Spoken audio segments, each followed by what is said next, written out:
You said religion has hurt a lot of people, and I can see where that argument comes from, but I want to maybe see if we can possibly reframe it, because I don't think religion has done anything to anybody. I think it's the people within the religion. I think it's, religion can be a vessel for good, or it can be a vessel for bad, just like anything. Cars don't kill people. Right. People behind the wheel driving cars kill people. Man of service, man of military. I'm sure you're a big advocate of the Second Amendment. Yes. Guns don't kill people. Yeah. Bad people, evil people using guns for bad things kill people. So what do you have to say about just kind of that frame? Well, Maybe it's not the religion, it's bad people within the religion. So what I'd like to do is and I appreciate this push because I like it. Okay, I'm going to embrace this.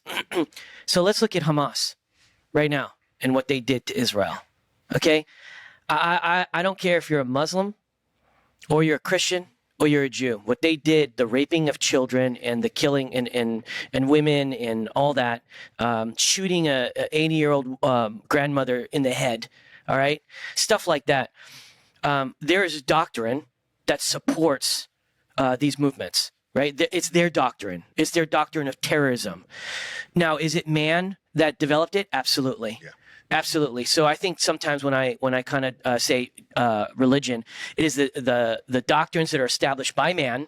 Okay. So they're driven by man, and then all of a sudden you have all the sheep that just kind of follow and say, because we literally have across the nation. This morning I was praying as I was looking at a video of a professor at the University of Columbia University, and he comes out and he said.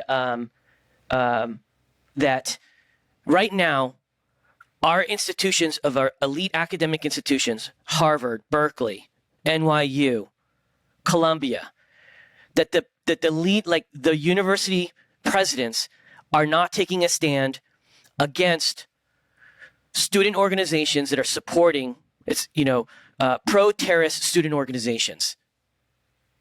Those kids who don't know much at all about anything in the world.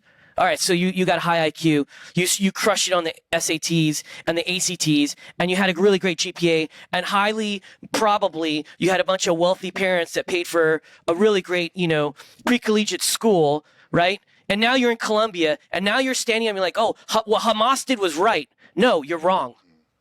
You're wrong. Okay, you're wrong. But I'm going to side with you on this one because it is man that drives these doctrines. Those doctrines are established, and then all of a sudden they become gospel for people.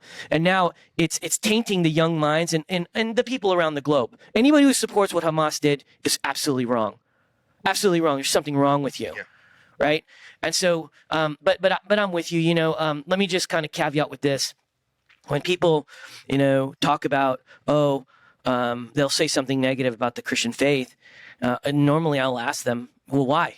Why do you feel this way? And it always comes down to somebody trying to shove the religion down their throat, or they used it, to judge them or whatever it may be.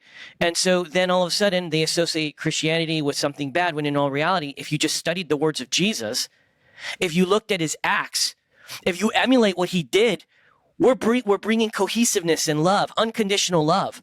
These are not these are not attributes of what Jesus did. So I always tell people the biggest thing is, even when they come to me, it's like, dude, you're an inspiration in the faith. I'm like, don't ever look toward me. Mm-hmm. You look to the one, because I will disappoint you. Ask my staff.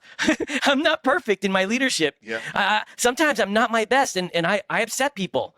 I say things I shouldn't say. I do things I shouldn't do. Don't look to me. Look to the same one that I'm looking toward, Jesus, right?